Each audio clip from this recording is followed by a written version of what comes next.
হরে কৃষ্ণ কৃষ্ণ কৃষ্ণ হরে হরে, হরে রাম রাম রাম হরে হরে। তো বন্ধুরা, আজ আমি ভৃগু মহারাজের এক কাহিনী তোমাদের সামনে বর্ণনা করতে চলেছি।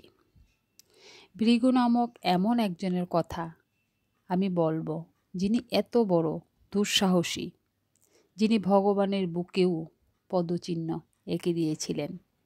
সোজা কথায় ভগবানের বুকে পদচিহ্ন এঁকে দেওয়ার অর্থ হচ্ছে ভগবানের বুকে পদাঘাত করা বা লাথি মারা। কিন্তু কে এই দুঃসাহসী ভৃগু, যিনি ভগবান বিষ্ণুর বক্ষে পদাঘাত করেছিলেন? ভগবানের বুকে পদাঘাত করা কি এতই সহজ? কি কারণেই বা এই অঘটন ঘটিয়েছিলেন তিনি? তাছাড়া ভৃগুর পদাঘাত সহ্য করে ভগবান তাকে কি ধরনের শাস্তি দিয়েছিলেন বা কেমন প্রতিক্রিয়া দেখিয়েছিলেন? এই প্রশ্নগুলির উত্তর নিয়েই আমাদের আজকের আয়োজন। আজ আমরা জানব মহর্ষি ভৃগু কেন জগৎপতি শ্রী বিষ্ণুর বুকে লাথি মেরেছিলেন, সেই পৌরাণিক কাহিনীটি। আশা করি আপনাদের শুনে অবশ্যই ভালো লাগবে। পদ্মপুরাণ অনুসারে জানা যায়, একদা সরস্বতী নদীর তীরে মহর্ষি কশ্যপের নেতৃত্বে একটি বিরাট বৈদিক যজ্ঞের আয়োজন করা হয়েছিল। পুষ্পিত নদীর তীরে নানা রকম উপচার দিয়ে এবং দূর দূরান্ত থেকে আগত মুনি ঋষিদের নিয়ে শুরু হলো সেই যজ্ঞ। বৈদিক মন্ত্রোচ্চারণের এক ঐশ্বরিক আবহ তৈরি হয়েছিল চারিদিকে। ঘটনাক্রমে সেই যজ্ঞস্থলে হাজির হলেন দেবর্ষি নারদ। ভগবান বিষ্ণুর মহাভক্ত দেবশ্রী নারদের আগমনে সমস্ত মুনি ঋষিরা উল্লাসিত হয়ে তাকে স্বাগত জানালেন এবং সাদরে আসন গ্রহণ করার অনুরোধ জানালেন। এক পর্যায়ে দেবর্ষি নারদ ও ঋষিদের মধ্যে শুরু হলো শাস্ত্র আলোচনা। বেদাদি শাস্ত্রে বিভিন্ন বিষয়ে আলোচনা চলাকালীন সময়ে নারদ প্রশ্ন করলেন, এই যে যজ্ঞ অনুষ্ঠানটি সম্পাদিত হচ্ছে, এতে আসলে কে সন্তুষ্ট হবেন? মহর্ষি নারদের এই প্রশ্নে হতভম্ব হলেন উপস্থিত জ্ঞানী গুণী সকল মুনি ঋষিগণ। কারণ তারা বুঝতে পারলেন এই প্রশ্নের আড়ালে আরও একটি সূক্ষ্ম প্রশ্ন নিহিত রয়েছে, আর তা হল ত্রিদেব তথা ব্রহ্মা, বিষ্ণু ও মহেশ্বরের মধ্যে আসল কে শ্রেষ্ঠ? স্বাভাবিকভাবে এই প্রশ্নের উত্তর দেওয়া মোটেও সহজ কাজ নয়। তাই বিজ্ঞ ঋষিগণ চললেন মহর্ষি ভৃগুর কাছে।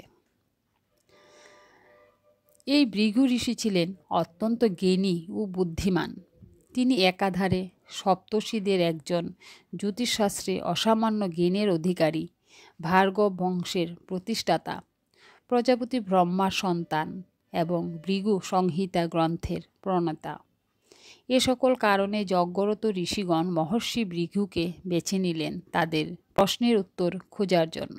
সিদ্ধান্ত হল ভৃগু ঋষি সত্যগুণের আলোকে ব্রহ্মা, বিষ্ণু, মহেশ্বরের মধ্যে কে শ্রেষ্ঠ তা বিচার করবেন। তো ত্রিদেবের পরীক্ষা নেওয়ার জন্য মহর্ষি ভৃগু প্রথমেই গেলেন তার পিতা ব্রহ্মার কাছে।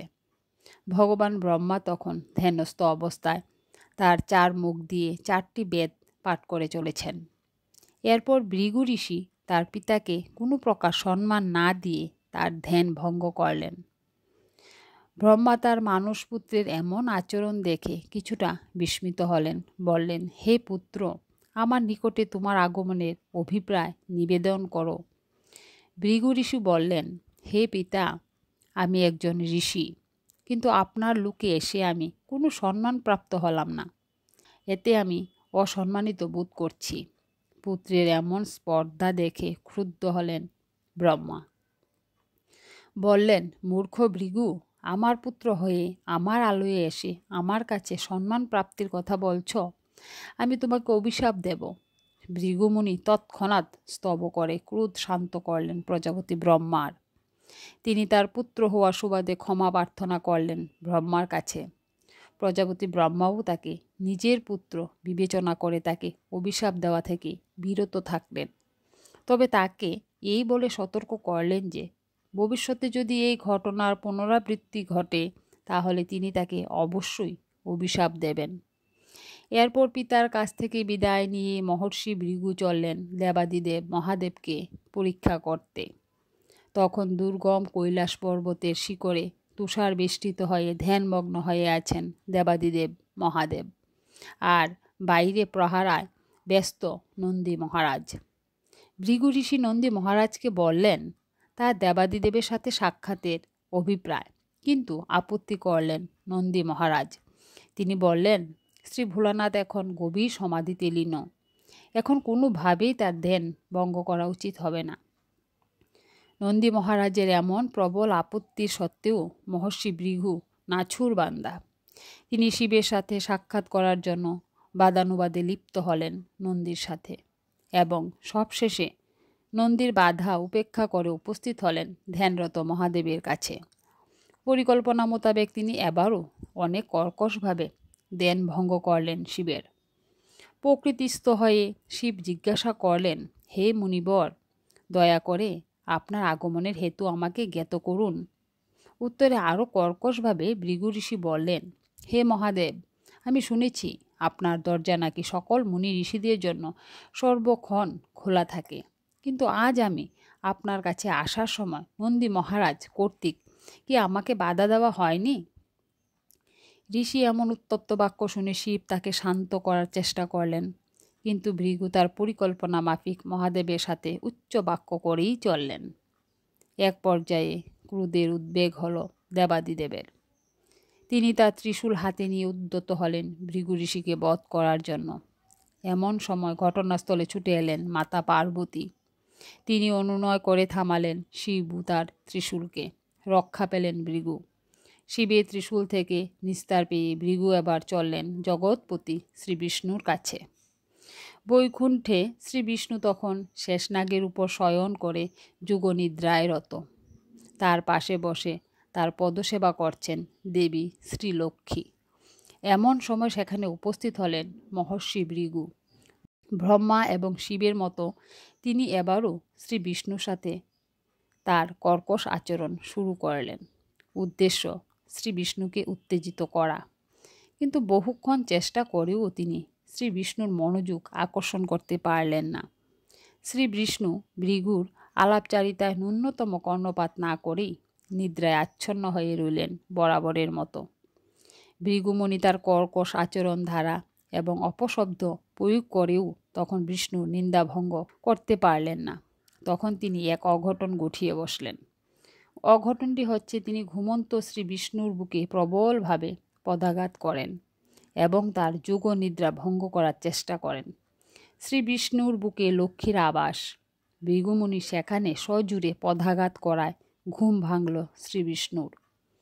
ভৃগুমুনি ভাবলেন এবার হয়তো তার আর রক্ষা নেই, কারণ তিনি লক্ষ্মী দেবীর বক্ষে পদচিহ্ন এঁকে দিয়েছেন। কিন্তু নিদ্রা ভঙ্গ হওয়ার পরেও নারায়ণ নির্বিকার। তিনি ভৃগুমুনির পা ধরে কোমলভাবে হাত বুলাতে বুলাতে বললেন, হে মুনিবর, আমার বক্ষে পদাঘাত করার ফলে আপনি যদি আপনার পায়ে ব্যথা অনুভব করে থাকেন তাহলে আমি খুবই দুঃখিত।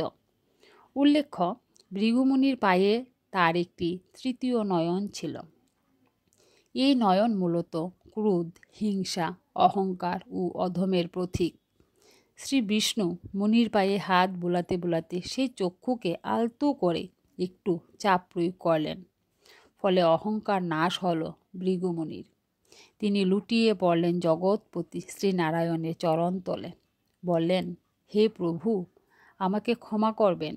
আমি সত্যগুণের আলোকে ত্রিদেবকে পরীক্ষা করতে গিয়ে আপনার প্রতি হয়তো একটু বেশি অবিচার করেছি, কিন্তু তা সত্ত্বেও আজ আমি সন্দেহহীনভাবে বুঝতে পেরেছি ত্রিদেবের মধ্যে আসলে কে শ্রেষ্ঠ।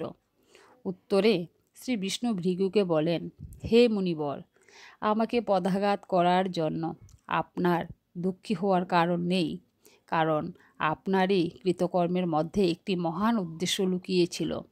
আমি আপনাকে কথা দিচ্ছি, আজ থেকে আমার বুকের যেখানে আপনি পদাঘাত করেছেন সেখানে আমি সারা জীবন আপনার পদচিহ্ন বহন করব। সেই থেকে বিষ্ণুর বুকে ভৃগুমুনির পদচিহ্ন আঁকা রয়েছে, আপনারা অনেকেই হয়তো খেয়াল করে থাকবেন, শ্রীকৃষ্ণ বা গোপালের বিগ্রহতে অনেক সময় একটি ছোট্ট পায়ের চিহ্ন দেখতে পাওয়া যায়।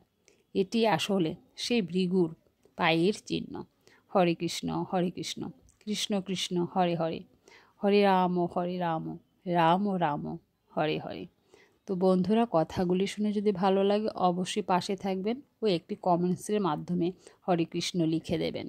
আবার দেখা হবে নতুন একটা ব্লগে।